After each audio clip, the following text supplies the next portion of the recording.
Allez, c'est moi qui prends la parole. Mesdames, Messieurs, après la grande histoire, je vais vous raconter la petite histoire.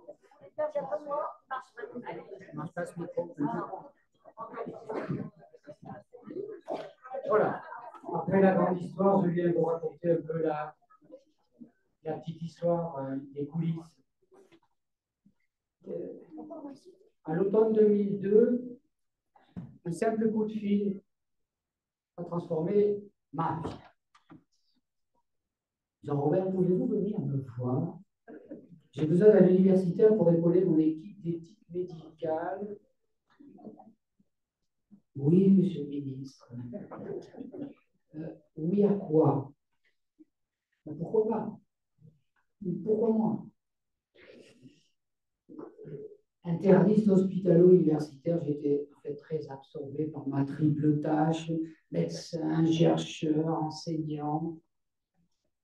Enseignant, j'avais initié à la faculté l'enseignement d'un nouveau module qui s'appelait Sciences humaines et sociales. C'était le doyen de l'époque qui avait attrapé le plus jeune nommé pour lui refiler ce bébé naissant. Il ne savait pas trop quoi faire. Bref, ma passion de transmettre, pour finir, était née déjà. De passer des idées aux actes était en fait très présente, de faire rimer la médecine scientifique avec la médecine humaniste. Vous savez, la parole de Rabelais, science sans conscience, des de l'âme. C'était un peu simpliste, c'était un peu ce qui m'animait. Ce n'est pas encore de l'éthique bien élaborée. Enseigner en médecine, c'est un métier que j'ai adoré. Vous savez, apprendre de ceux à qui on doit apprendre. Je m'expliquerai peut-être tout à l'heure. Mais qu'en était-il de l'enseignement de l'éthique? Voilà, j'étais un peu embêté parce que je ne savais pas grand-chose. Il fallait, en fait, cette éthique, cet enseignement, l'organiser, l'amplifier, le faire diffuser. Bon, ça, c'est du management.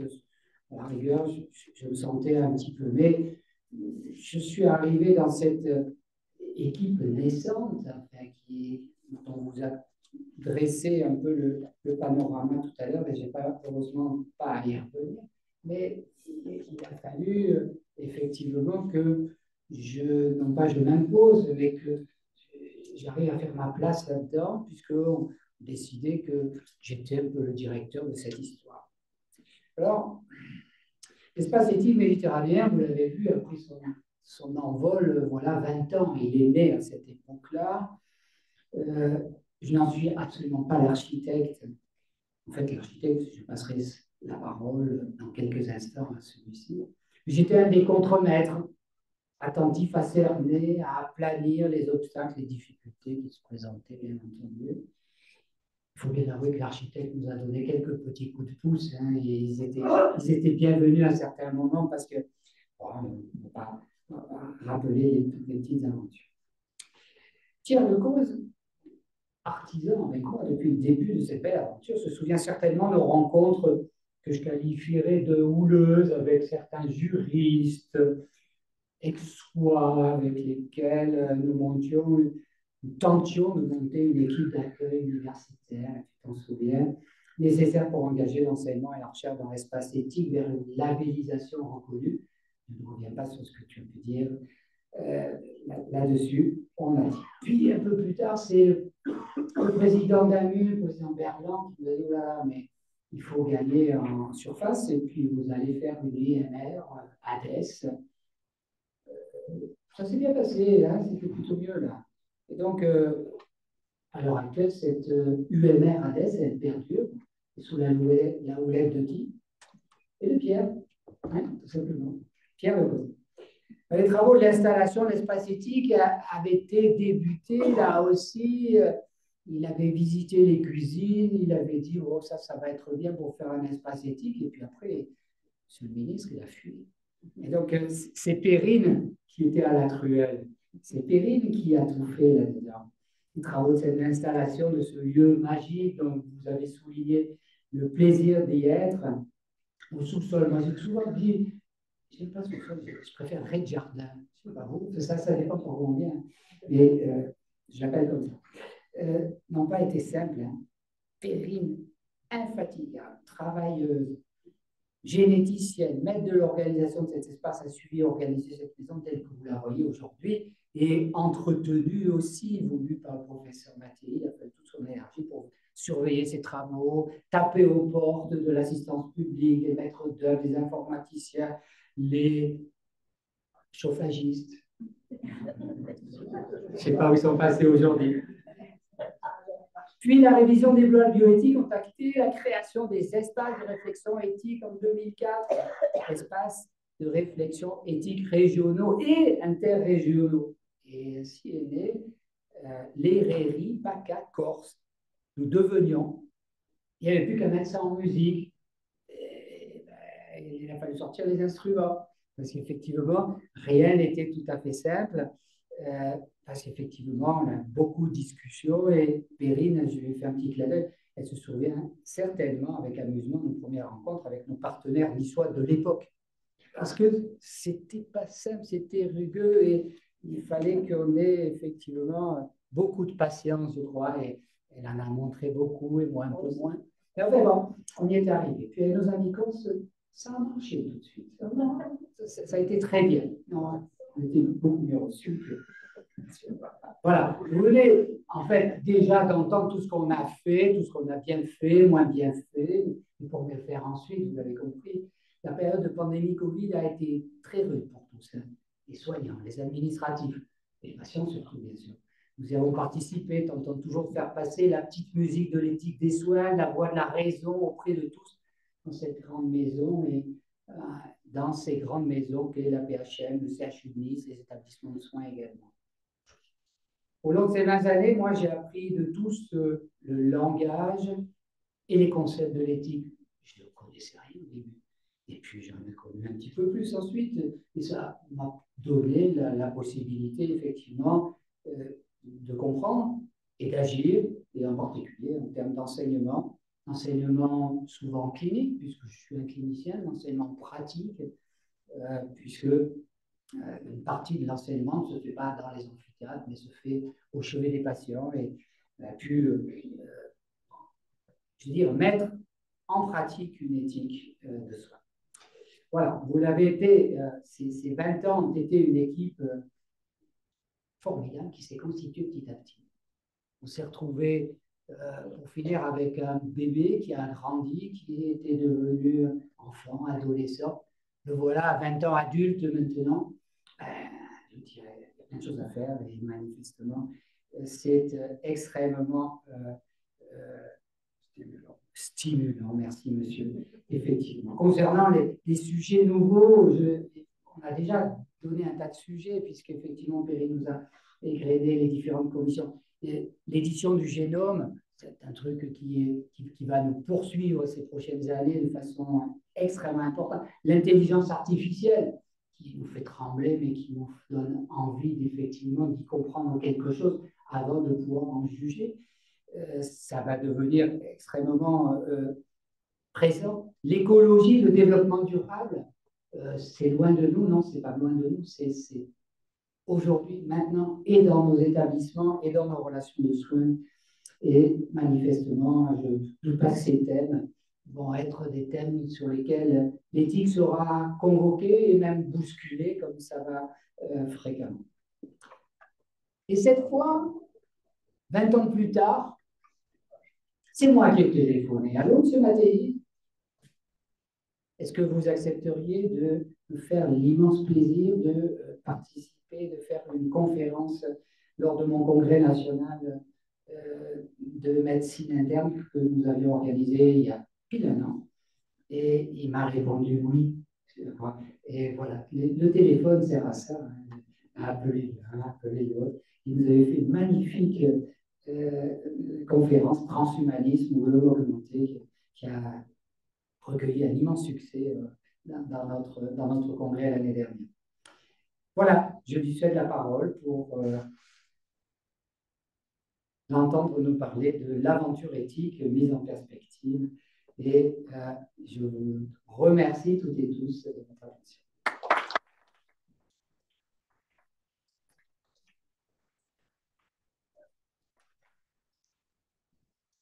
Ça va très bien. Ça va comme ça. Tester. Normalement, c'est bon.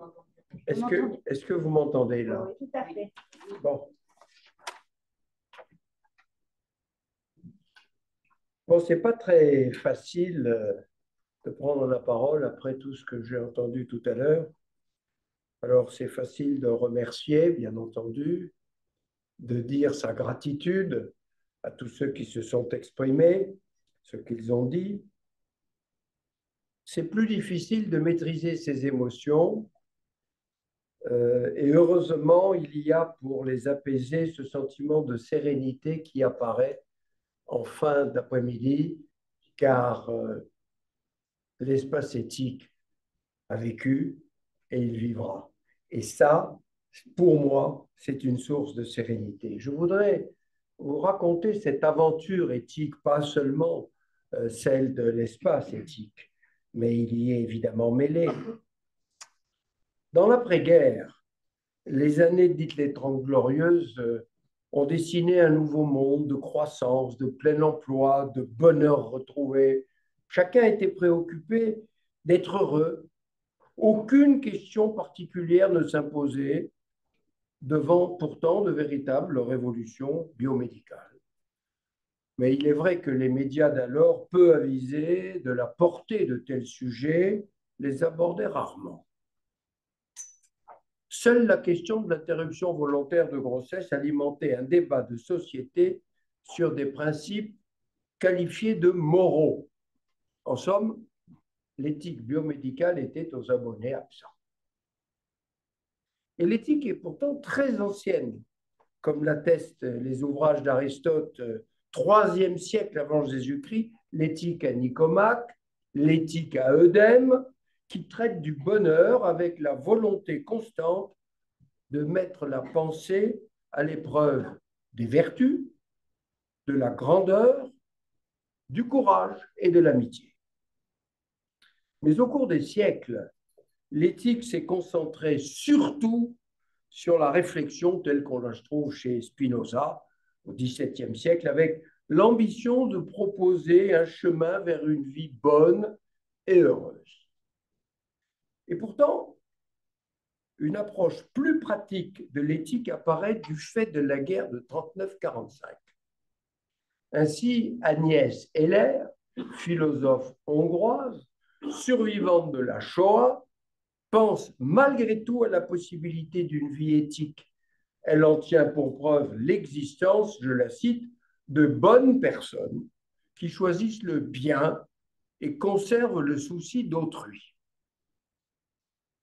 Hannah Arendt, elle aussi rescapée du nazisme, prend conscience qu'il est impossible de rester spectateur des événements du monde. Évoquant la condition de l'homme moderne, elle recentre le rôle de la parole, de l'action et de la vie politique afin de mieux penser ce que nous faisons. Quant à Simone Veil, W, elle nous offre une vie marquée par sa pensée du désarroi, impliquant l'action qui s'impose en quête de voies meilleures. Avec ces trois philosophes qui ont partagé les affres du nazisme, l'éthique ne se contente plus de la seule réflexion, mais conduit à l'action.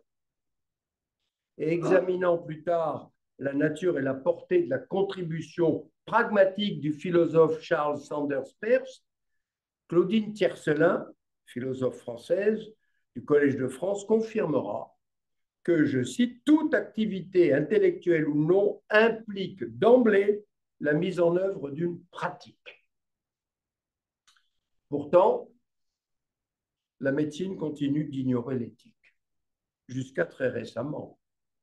Parce que aucune des lois sur la contraception, 67, sur l'IVG, 75, sur la transplantation d'organes, 76, et même sur l'expérimentation médicale humaine en 88, n'évoque l'éthique un seul instant.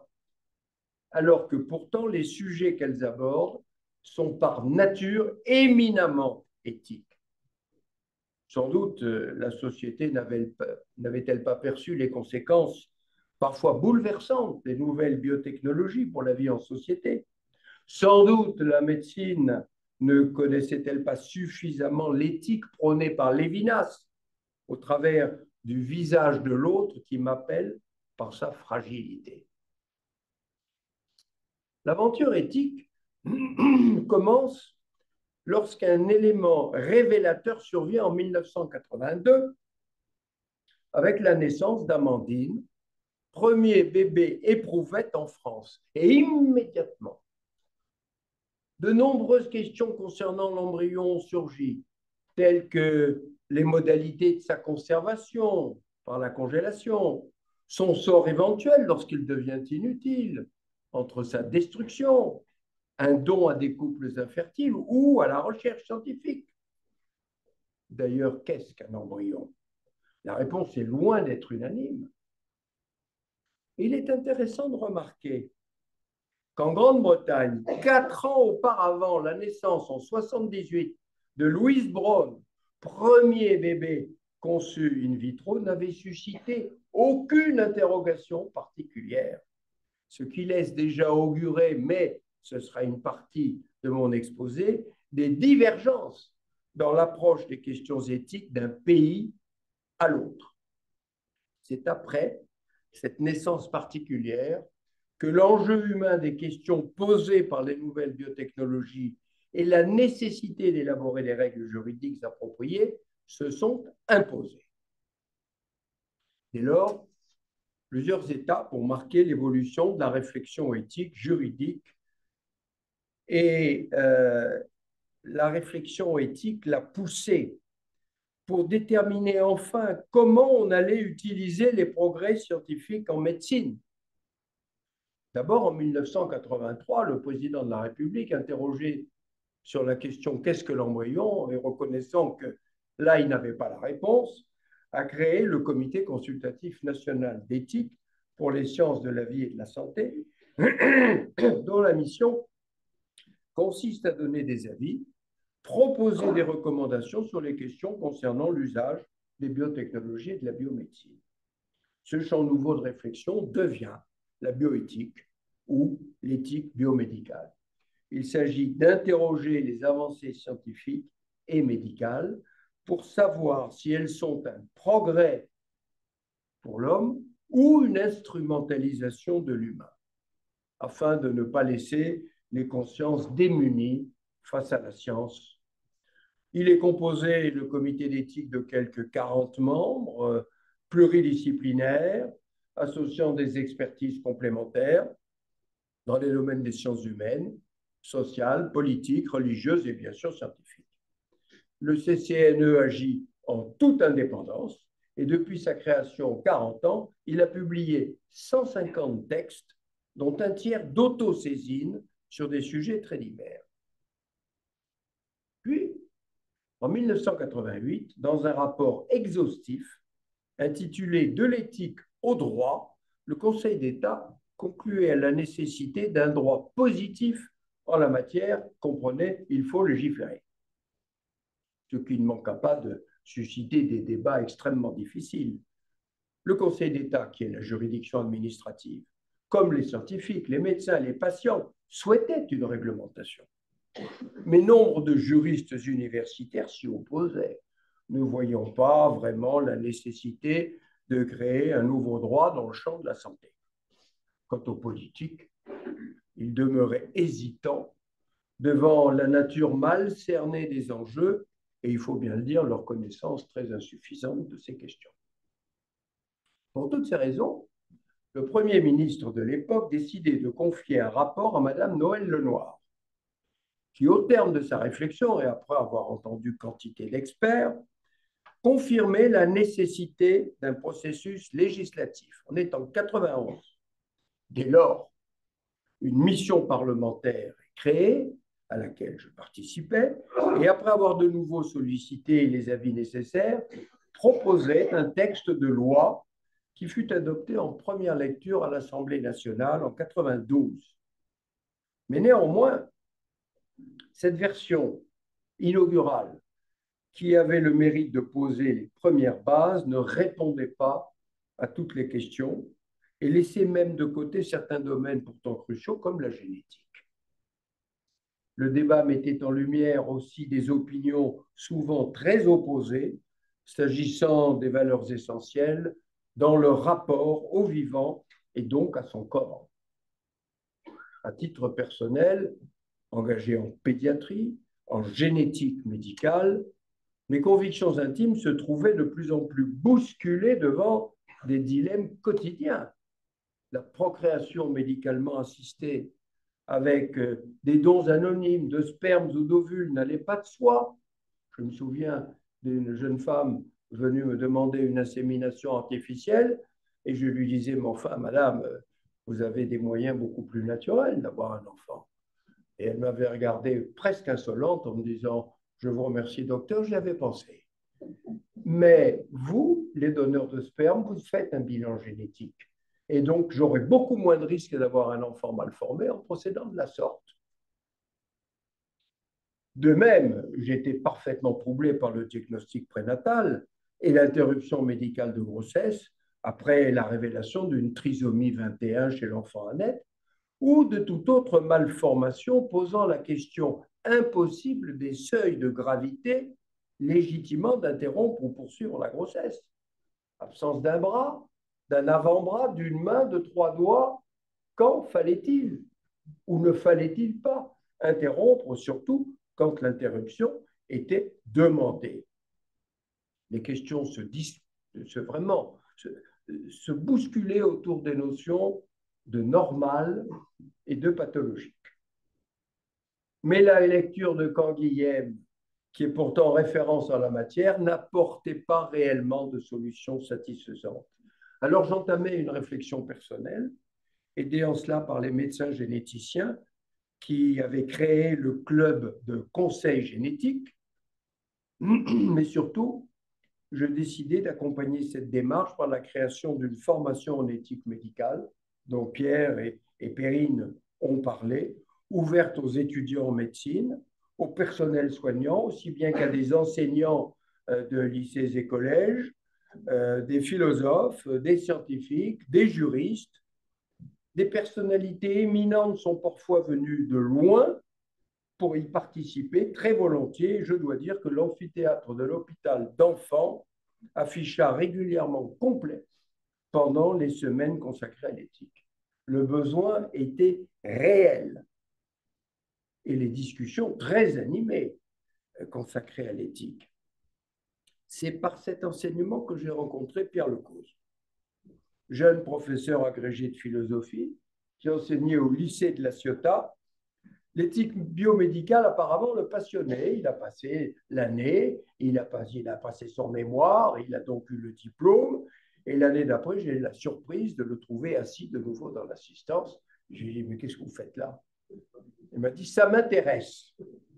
Évidemment, l'éthique le passionnait, comme je l'ai dit, au point qu'après y avoir goûté, il fit le nécessaire pour se lancer et réussir dans une seconde carrière afin de ne plus quitter la bioéthique.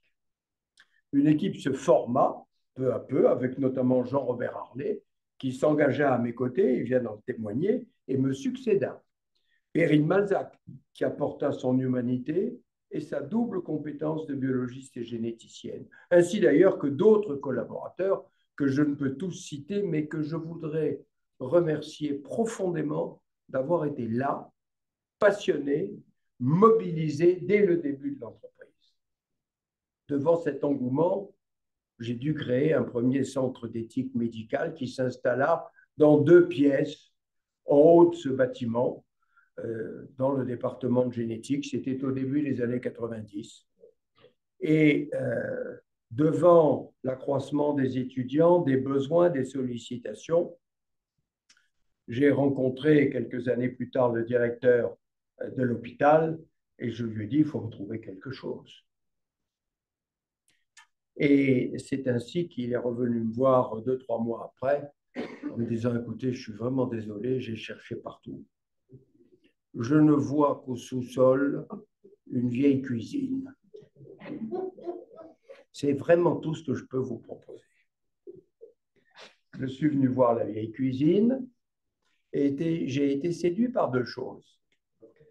D'abord, le local était dans l'hôpital, mais un peu à part.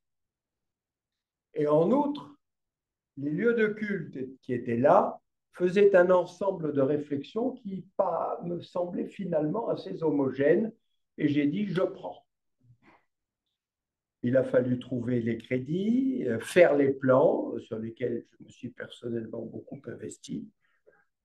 Et c'est ainsi que l'espace éthique méditerranéen, dont nous fêtons le 20e anniversaire, a vu le jour. Après l'espace éthique de l'assistance publique Hôpitaux de Paris, il était le deuxième en France et il suscita des émules pour commencer d'établir le réseau des espaces régionaux d'éthique que j'avais introduit dans la loi de 2004, première révision que j'ai eu le bonheur de conduire. L'entreprise était urgente, car de nombreux comités d'éthique sans droit ni titre, relevant d'une sorte de génération spontanée, on sentait la mode arriver, apparaissaient dans des établissements médicaux, médico-sociaux, et lançaient leurs avis sans aucune légitimité, et cela dans la plus grande des confusions. Mais l'aventure bénéficia, je dois le dire aussi, d'un autre entraînement, car en 89, j'étais devenu député à l'Assemblée nationale et je m'engageais activement pour stimuler le débat parlementaire sur la bioéthique. Suite aux élections de 93 et au changement de majorité, le nouveau Premier ministre, à son tour, demanda un rapport afin de décider si oui ou non, finalement, il fallait poursuivre la discussion législative pour la bioéthique et dans quelles conditions. Ce rapport, que j'ai eu l'honneur et le bonheur de conduire, est fondé sur les travaux du comité d'éthique, sur de nombreuses auditions d'experts, ainsi que sur des entretiens avec des institutions, des associations impliquées, auxquelles s'ajoutait l'expérience de mon propre vécu. Il proposait un large bilan des nouvelles possibilités technologiques débouchant sur des problématiques sociétales. Il précisait ainsi les attentes et les évolutions de la société et concluait lui aussi à l'absolue nécessité d'une législation pour donner les moyens de mettre en œuvre une éthique de responsabilité au-delà des éthiques de conviction de chacun. Dans toute cette période, la réflexion conduite au CHU de Marseille me fut vraiment d'un grand secours. En outre, le rapport procédait à une première analyse comparée des réflexions internationales dans le domaine de la bioéthique, d'autant que l'Union européenne s'intéressait aux aspects économiques du marché du sang et de ses dérivés, ce qui allait à l'opposé du choix français de maintenir la gratuité du don de sang. Et de son côté, le Conseil de l'Europe, où je siégeais d'ailleurs à Strasbourg, envisageait la rédaction d'une convention internationale portant sur les questions de bioéthique. Il était donc grand temps que la France fasse connaître ses choix, sauf à se trouver exclue des débats. D'autant que, comme le rapport l'attestait, l'unanimité était loin d'exister sur ces sujets novateurs. J'étais allé en Grande-Bretagne rencontrer mon homologue sur le sujet, la baronesse Warnock, et je l'interrogeais, très pragmatique. Elle posait ses propres repères en me disant « Mais l'embryon doit être absolument protégé, on ne peut pas y toucher. » J'étais un peu surpris. Elle me dit « Oui, mais les 2 premières semaines du développement font exception, parce que c'est un stade de pré-embryon. » Ce dernier devenait donc disponible comme matériau de laboratoire pour toute recherche. Cette distinction entre embryon et pré-embryon me paraissait vraiment très pragmatique, mais pas fondée. Je suis allé en Allemagne, j'ai rencontré mon homologue et je l'interrogeais en lui disant « Mais tout ce que vous me dites, ce sont des dispositions extrêmement restrictives. » Il me dit « Oui, mais nous, on ne veut pas réveiller les débats liés aux expériences de la médecine nazie, vous comprenez ?» Je dis « Bon, c'est pas encore ça. » Je suis allé en Espagne, rencontrer le député Palacios. À l'opposé, il m'a exposé les directions qu'il prenait et qui étaient des options très permissives. Et je m'étonnais, mais il m'expliqua qu'après de longues années de contraintes dues au franquisme et à l'opus Dei, il fallait rendre la liberté aux citoyens. Enfin, l'Italie souhaitait ne rien entreprendre pour éviter des conflits inévitables avec le Vatican. Autrement dit, l'éthique s'annonçait non pas à géométrie, mais à géographie variable. La France devait donc innover, ce que j'essayais en proposant le choix de 3 lois dites de bioéthique en 1994. La première, portée par le ministre de la Justice, qui concernait les modifications du Code civil, et il y en avait d'importants. La deuxième, conduite par le ministre de la Santé, introduisait les nouvelles technologies et la biomédecine dans le Code de la santé publique. Et la troisième, adaptait la loi informatique et liberté de 1978 pour permettre la gestion numérique des données en santé. S'y ajoutait une révision de la loi de 88 sur l'expérimentation médicale. Après des discussions passionnantes, ces lois furent adoptées. Elles répondaient aux questions du moment en prenant même parfois une longueur d'avance. Elles furent très majoritairement appréciées et par la suite, d'autres pays s'en inspiraient largement. Pourtant, comme pressenti, il apparut rapidement que les dispositions variaient au plan international en raison d'impasses culturelles. Je siégeais donc au Conseil de l'Europe. On me demanda de présider l'une des commissions de réflexion et pensant échapper aux grandes difficultés de la procréation assistée et de la génétique, j'ai dit « je m'occuperai de la transplantation d'organes ». Eh bien, après 2 ans de réflexion, j'ai dû me résoudre à constater des désaccords irréconciliables entre les États sur la transplantation d'organes à propos de 2 points principaux, essentiels même. Le premier portait sur le consentement présumé d'un défunt pour un éventuel prélèvement destiné à la transplantation lorsqu'il n'avait pas fait opposition de son vivant. Et d'autres disaient, mais attendez, on est dans le doute, on ne sait pas, il n'a rien dit. Et donc, on ne peut pas prélever. Désaccord absolu. Deuxième désaccord concernait rien moins que la définition de la mort, avec des pays qui refusaient de s'en tenir à la mort cérébrale, et ils nous disaient, dès lors que vous qualifiez la mort de cérébrale, c'est que ça n'a pas la mort avec son caractère absolu. Donc, on ne veut pas cette définition de la mort cérébrale. Donc, échec.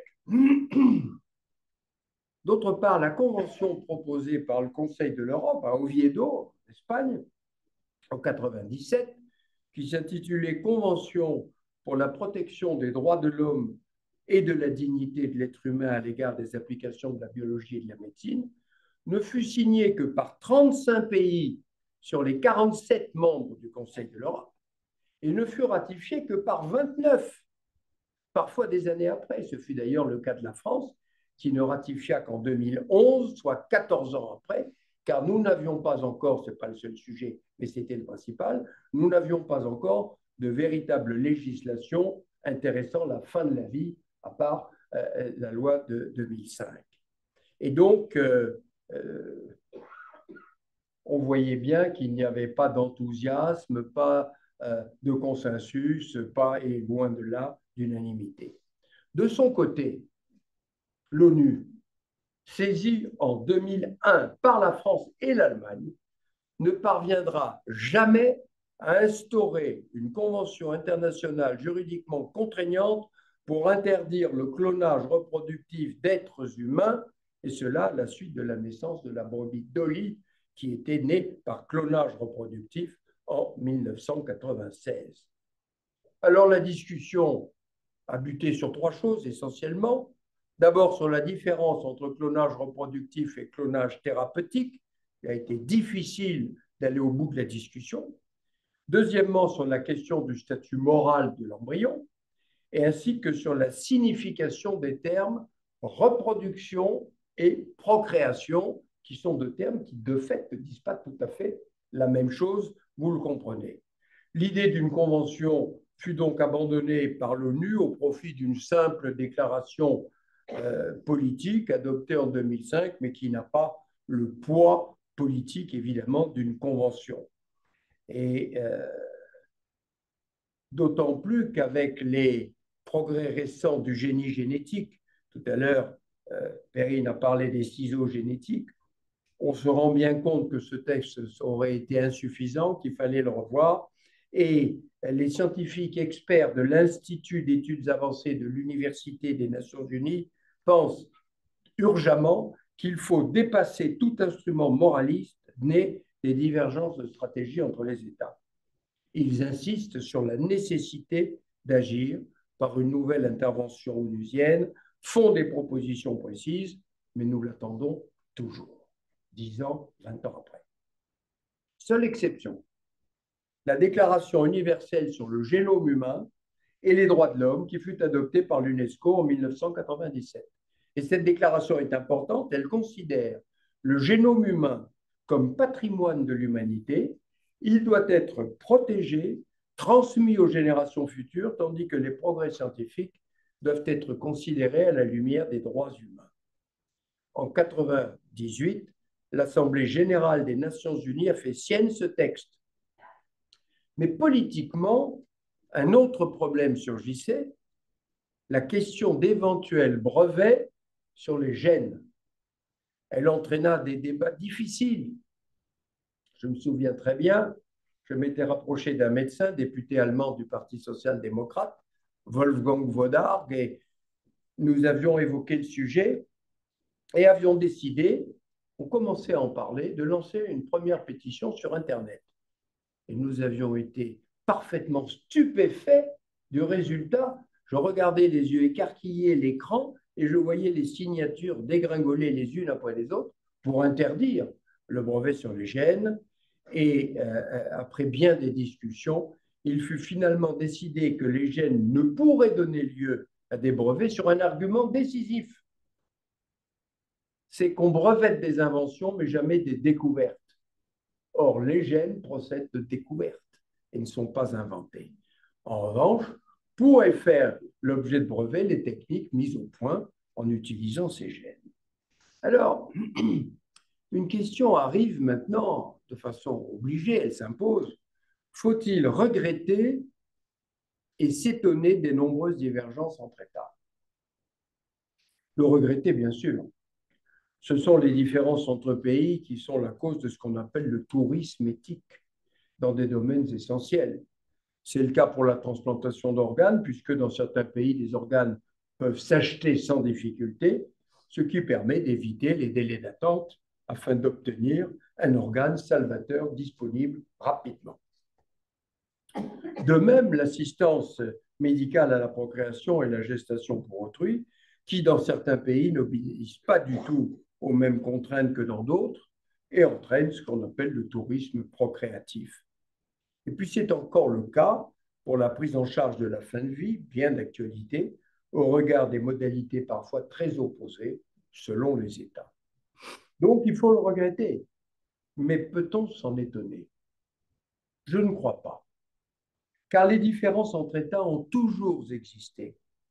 Par exemple, la gestation pour autrui est pratiquée librement dans différents pays, notamment en Asie, mais aussi au Canada, en Inde, plus près de nous, en Grande-Bretagne, en Ukraine, en Roumanie, aux Pays-Bas, au Danemark, en Grèce, pour n'en citer que certains, qui diffèrent d'ailleurs entre eux sur les modalités de mise en œuvre entre ceux qui autorisent et ceux qui tolèrent. Pour la fin de vie, la Belgique autorise l'euthanasie, y compris très récemment pour des mineurs de moins de 12 ans, alors que la Suisse interdit l'euthanasie, mais a développé l'assistance au suicide. Sans poursuivre plus avant la liste des différences, peut-on dire qu'elles interdisent d'appartenir à une même communauté? La réponse est probablement non, comme le montre l'exemple des États-Unis d'Amérique, où existent des dispositions parfois opposées, selon les États considérés, par exemple pour l'interruption volontaire de grossesse. Merci.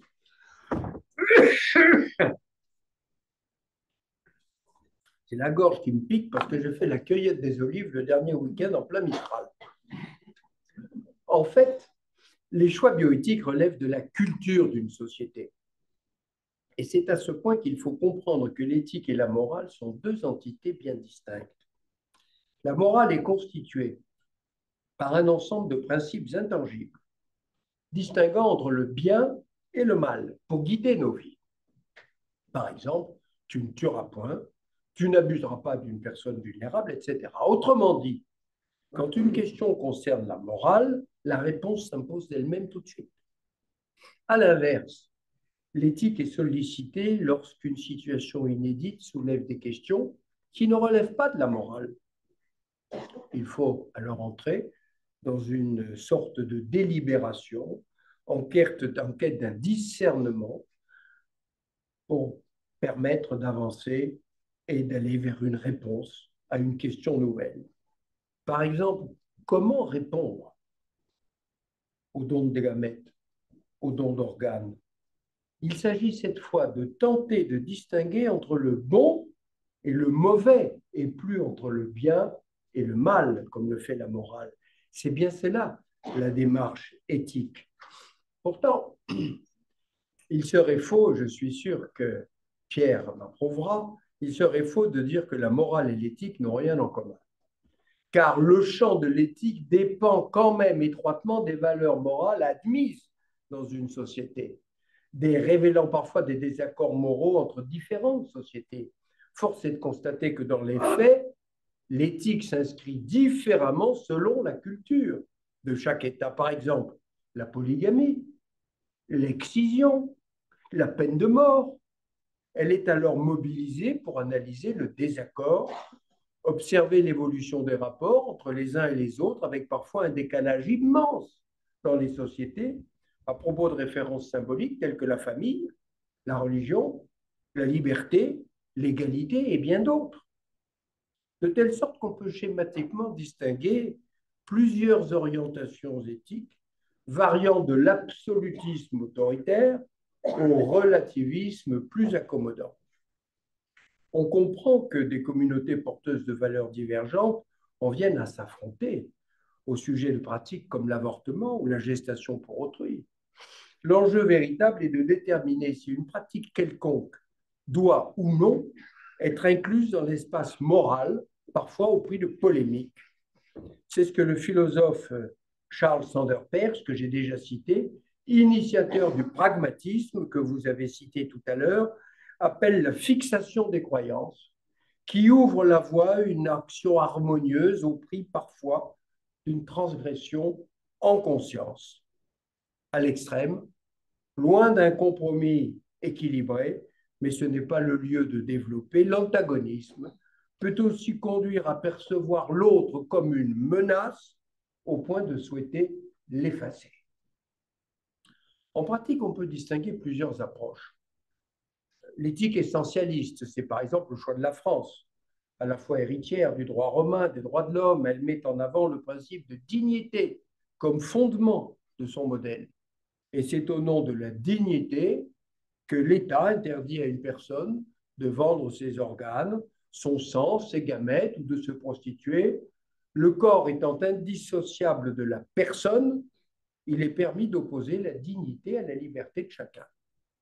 C'est d'ailleurs la raison pour laquelle le Conseil d'État a interdit le lancer de nains sous forme d'attraction foraine. C'est un Conseil d'État de 1995 dans la commune de Morsan-sur-Orange.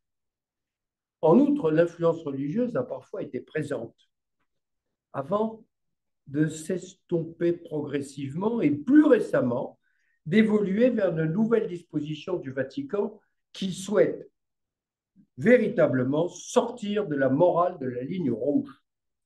Pour ce faire, l'Académie pontificale pour la vie promeut une approche de la morale accordant une très large part à la conscience et au discernement. Elle précise que la norme est un point de référence, mais elle ne suffit pas à porter un jugement moral, assumant ainsi un changement de perspective dans la manière de penser la morale. Ainsi, par exemple, dans le débat sur la fin de la vie, le Vatican admettait la possibilité de recourir au suicide assisté comme moindre mal comparé à l'euthanasie. Et donc, la notion de moindre mal qui a été évoquée par quelqu'un tout à l'heure, elle prend de plus en plus d'importance quand on a un choix difficile entre le mal et le pire. Il vaut mieux choisir le mal que le pire. Et ça marque quand même une évolution importante, même dans l'éthique essentialiste. À côté de ça, on a l'éthique utilitariste, qui inspire le modèle anglo-saxon qui donne la priorité à la liberté individuelle. C'est ainsi que la Grande-Bretagne autorise la gestation pour autrui, l'assistance à la procréation pour toutes les femmes, la procréation post-mortem, la rémunération des dons de sang. Ce modèle très libéral permet aussi la création d'embryons pour la recherche, la pratique du clonage thérapeutique et la création d'embryons chimères. L'idée étant de permettre d'obtenir le plus grand bien pour le plus grand nombre de personnes. C'est bien ça l'utilitarisme. Quant à l'éthique minimaliste, elle autorise tous les choix personnels dans la mesure où il ne crée aucun mal à autrui. On comprend combien les choix éthiques ne peuvent résulter que de larges échanges et délibérations approfondies pour rechercher la vie bonne pour soi et pour les autres dans des institutions justes, selon la formule de Paul Ricoeur. Cela exige une très grande prudence pour harmoniser l'évolution des techniques et celle des esprits habités par le souhait de vivre bien, sans pour autant, attention, sans pour autant consentir à transformer en règle ce qui reste une exception à la règle. Ricoeur écrit encore, je le cite de nouveau, la démocratie exige à la fois des règles, des procédures pour arbitrer les conflits, mais aussi des convictions, des valeurs pour soutenir et orienter les arbitrages. Et il ajoute, je crois avec beaucoup de sagesse, que les convictions laissées à elles-mêmes peuvent devenir folles. Ces réflexions de Ricoeur aideront et aident de nombreux soignants confrontés à des dilemmes éthiques difficiles face à la maladie. Aux côtés des médecins et scientifiques, il est temps de souligner ici, je le crois, j'en suis persuadé, le rôle déterminant de la philosophie, et notamment de certains philosophes, pour progresser dans le discernement, voire dans la définition de nouveaux concepts. Face aux nouvelles technologies, le philosophe ne peut plus se contenter de déplorer l'homme dominé par la technique. Les réalités sont là, et il convient de s'en saisir pour les penser. Un exemple en est la définition d'une nouvelle forme d'eugénisme qualifiée d'eugénisme libéral par le philosophe allemand Jürgen Habermas. Ce faisant, il rejette tout eugénisme d'inspiration politique, mais tient compte du choix des couples désirant recourir à une interruption médicale de grossesse en raison d'une anomalie fœtale décelée par le diagnostic prénatal. Compte tenu de ces évolutions, on comprend bien et mieux la prudence qui a conduit la France à prévoir une révision de la loi à intervalles réguliers, chaque révision offrant la possibilité de modifier les limites de ce qui est permis entre le souhaitable et l'interdit. Alors, quelles sont les perspectives pour la bioéthique à l'avenir? Le souhait de créer des normes internationales qui peut être une perspective envisagée, tient à trois raisons principales. D'abord parce que les pratiques biomédicales ont un lien avec les droits de l'homme. Ainsi, la bioéthique touche à ce qui devrait être universellement protégé, à savoir l'humain et ses droits essentiels, devrait relever d'un droit commun des pays. Mais, et on le sait de plus en plus dans la période actuelle, certains pays ne reconnaissent pas la contrainte des droits de l'homme inspirée par l'Occident, tandis que la religion, parfois très exigeante, peut s'imposer aussi comme règle civile. Ensuite, parce que les enjeux financiers des biotechnologies sont majeurs et que le risque d'une valorisation économique peut devenir prédominant. La réflexion sur ce problème ne peut être que mondiale pour éviter que les avancées de la science et de la technique soumises à l'économie mettent en péril les droits et les libertés de l'homme. Mais on sait aussi que les points de vue divergent sur ce thème de l'économie. Enfin, troisième raison, parce que la libre circulation des biens et des services s'étend désormais à des éléments et produits du corps humain, ainsi qu'à des activités scientifiques et médicales. D'ailleurs, L'exemple montre au fil du temps certains interdits à l'origine des différences sont progressivement levés, alors que l'évolution ne se fait jamais dans le sens contraire, à savoir l'interdiction d'une pratique précédemment autorisée. On parle parfois d'un effet cliquet. Pour autant, est-il possible d'imaginer la disparition progressive et définitive de toutes les règles dans des domaines qui touchent souvent au fondement de notre humanité? Pourrait-on envisager d'aller vers une harmonisation universelle de la bioéthique par la suppression progressive de tous les interdits? Ce qui, à terme, conduirait d'ailleurs à supprimer purement et simplement la bioéthique elle-même. Les questions s'accumulent. Ainsi, la marchandisation du corps humain pratiquée dans certains pays la rend-elle pour autant éthique? Certains plaident en ce sens et prétendent qu'il faut juste aligner la France sur les autres pays pour rester dans la course. Et d'ailleurs, de nombreux chercheurs souhaitent davantage de souplesse, car si certaines règles sont plus restrictives en France que chez les voisins, ils se voient obligés, contraints de se rendre à l'étranger pour aller au bout de leur projet. En revanche, d'autres, dont je suis, estiment que l'argument « il faut le faire parce que cela se fait ailleurs » n'est pas recevable. Certes, il existe des dispositions qui peuvent s'imposer. C'est le cas depuis 2014, lorsque la Cour européenne des droits de l'homme a contraint la France à reconnaître les enfants nés par GPA à l'étranger.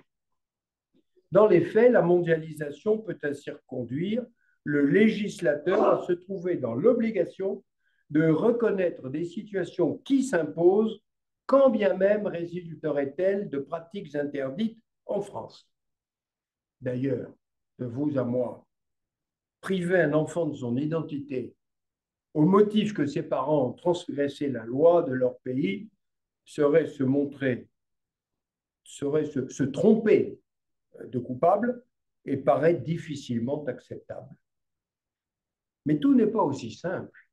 Par exemple, la Belgique, on l'a déjà dit et répété, a une approche libérale de l'assistance médicale à la procréation, mais elle n'autorise pas l'accouchement sous X, c'est-à-dire lorsque la mère demande l'anonymat.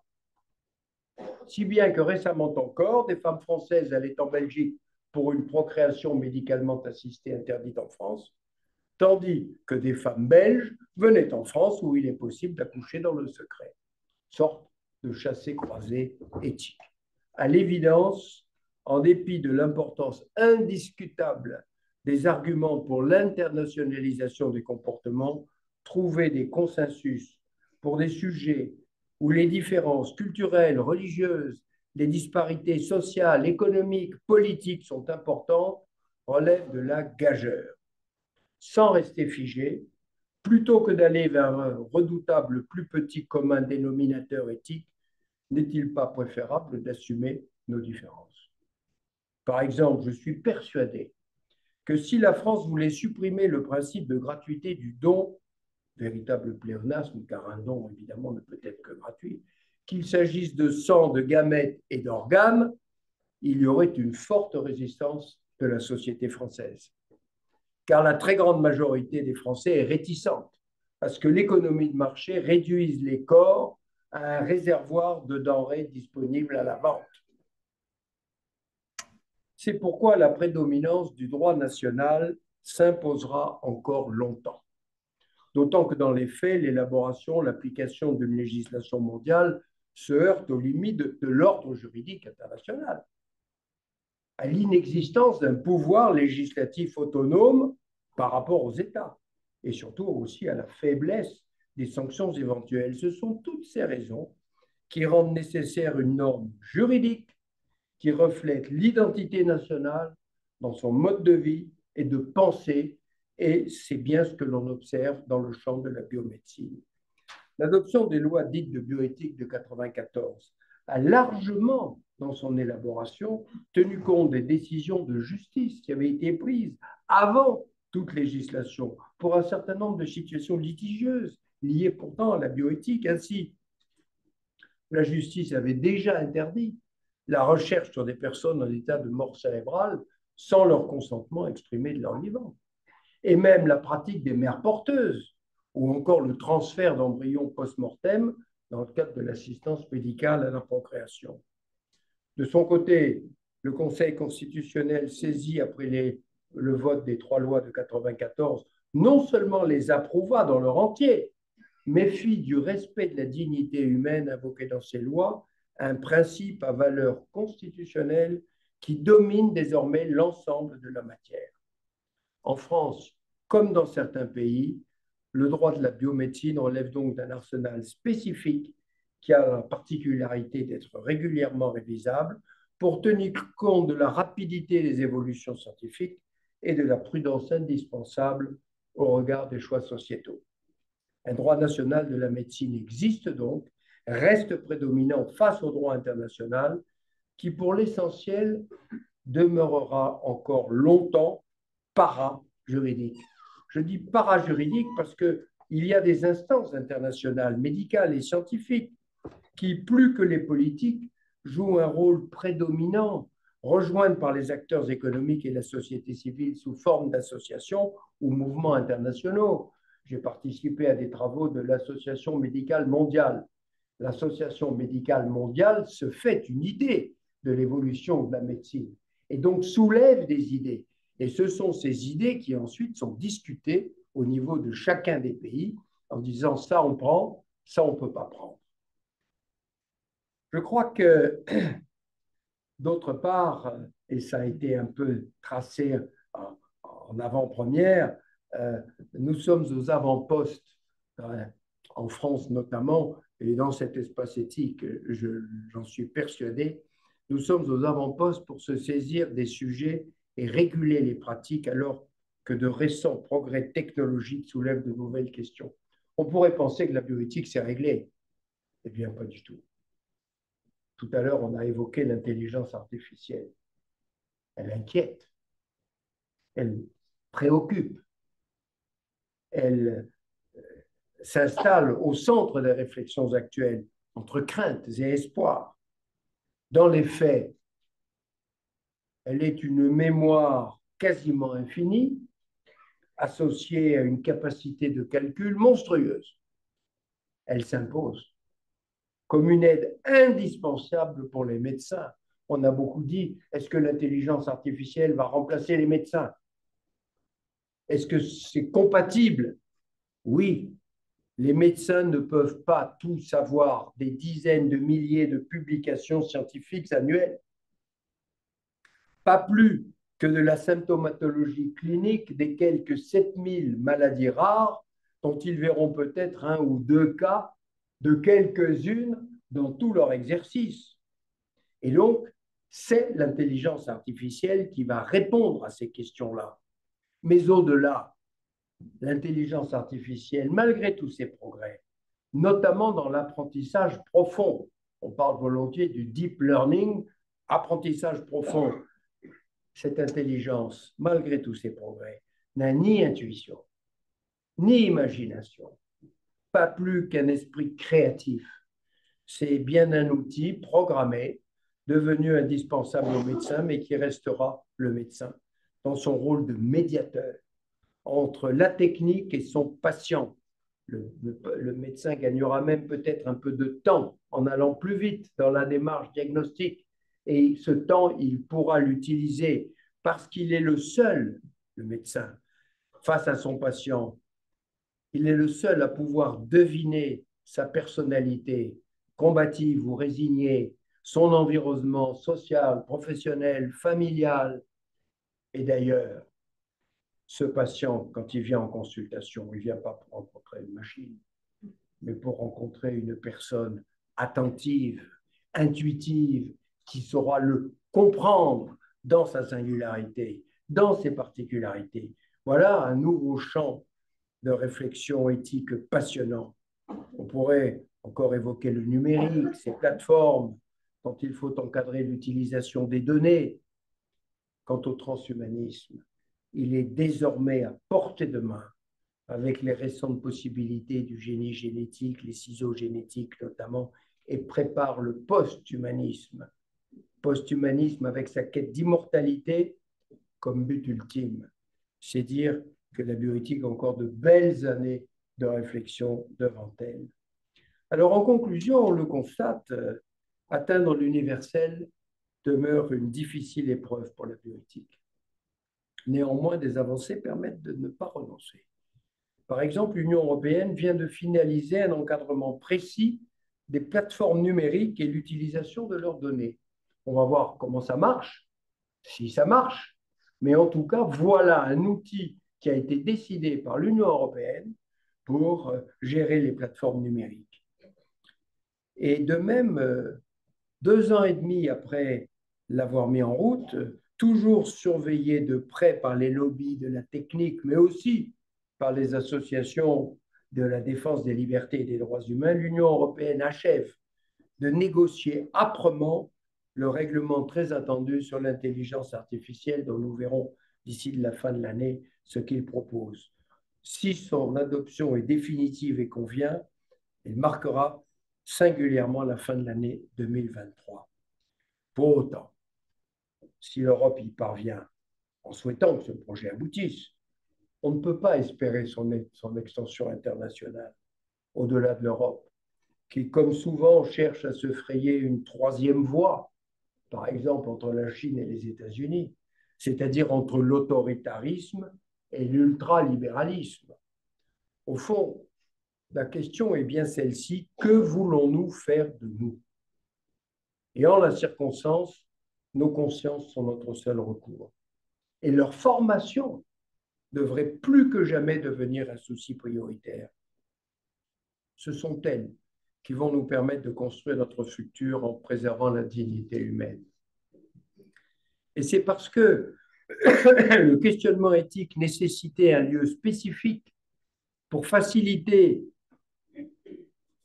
les rencontres entre soignants et patients, entre juristes et médecins, entre enseignants et chercheurs, sans oublier les personnels gestionnaires et administratifs, que cet espace éthique a été créé voici 20 ans, avec le voisinage symbolique des dieux cultes, je le disais. Il faut remercier l'assistance publique d'avoir compris la nécessité essentielle d'une telle structure hospitalo-universitaire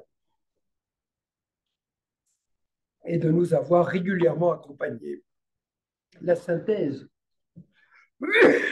surprenante au début, mais dont l'exemple commence à être suivi un peu partout en France, s'est traduite par la nomination d'un philosophe comme professeur de sciences humaines et sociales à la faculté de médecine, aux étudiants qu'il faut éveiller très tôt à ces problématiques.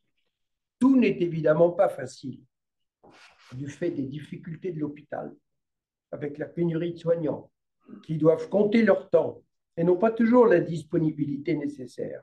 Or, c'est parce que les soignants doivent avoir tout en place à l'espace éthique qu'il est implanté à l'hôpital et doivent rester. Pour autant, j'engage vraiment les soignants à y participer davantage et même à y prendre des responsabilités, car leurs patients et eux-mêmes ont tout à y gagner. Loin d'avoir fixé son cadre de réflexion, l'éthique biomédicale est entrée au contraire dans une période de grand bouleversement. Je l'évoquais, l'intelligence artificielle, mais aussi les robots et les perspectives inquiétantes du génie génétique. Voilà des sujets qui doivent être saisis à bras-le-corps. C'est donc avec cet encouragement de participer et s'intégrer aux réflexions de l'espace éthique pour partager les interrogations et les cas de conscience de tous et de chacun que je veux clore mon propos, en souhaitant que dans 10 ans, le 30e anniversaire de l'espace éthique puisse démontrer que soignants et philosophes, avec la complicité des gestionnaires, ont vraiment pris la mesure de l'indispensable réflexion qui les unit et leur permet de grandir au service des malades. Mais comme je ne peux m'empêcher de saisir d'autres occasions, d'aller plus avant, j'ai créé, voici maintenant 2 mois à l'Académie de médecine, un groupe de réflexion intitulé Culture générale et médecine. Car je suis convaincu que la perte de l'humanisme médical est liée à plusieurs facteurs. Le manque, la pénurie de soignants et donc la compression du temps, mais ça, la solution est politique et ne nous appartient pas ici. Du fait aussi de l'augmentation des biotechnologies, des technologies en tout genre, mais ça, l'éthique, c'est son sujet préférentiel. Reste néanmoins, à mon sens, et je teste l'expérience, je pense que la perte de culture générale conduit et est un des éléments de facteurs de moindre humanisme médical. Car la culture générale, c'est un résumé de l'humanité entière. Et que si vous ne pouvez pas faire allusion au médecin malgré lui, à Antigone et Créon, bref, à des situations qui existent et qui peuvent vous aider dans votre réflexion, si vous ne savez pas que le langage peut être violent, la façon de vous exprimer face aux patients, vous ne pouvez pas établir un contact de confiance quel qu'il soit. C'est pour ça qu'on est en train de tester cela. On s'est donné 12 à 18 mois. On a déjà entendu des experts intéressants et compétents dans le domaine, notamment du langage. J'espère que nous pourrons y parvenir parce que je pense qu'il y a un lien entre l'éthique et la culture générale. Car pour se poser les bonnes questions, il faut savoir comment les nourrir et avec quoi les nourrir. D'ailleurs, tout à l'heure, j'ai été très intéressé par ce qui a été dit sur la culture à l'assistance publique, parce que on connaît l'art-thérapie, il n'y a pas que ça. Il faut savoir véritablement que l'esprit humain est sensible à l'art sous toutes ses formes, que des citations, des textes, des peintures, des sculptures, tout cela constitue un tout qui constitue notre humanité même et que nous avons besoin de mieux connaître notre humanité pour être plus humains. Merci.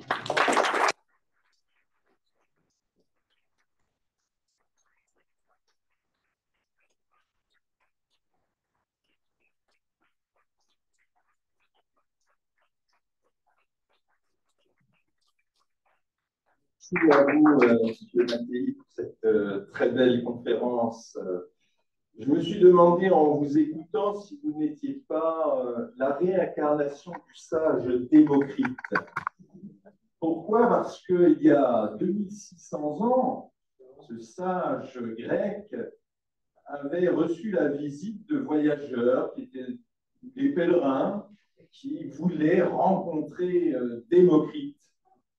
Et quand ils sont arrivés chez Démocrite, ils ont été très étonnés parce que Démocrite les a reçus dans sa cuisine.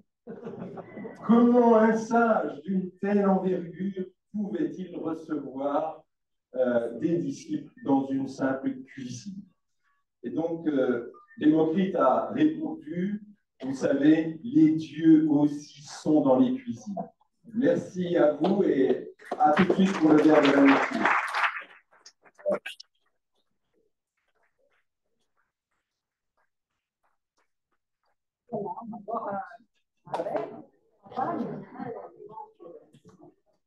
Le champagne.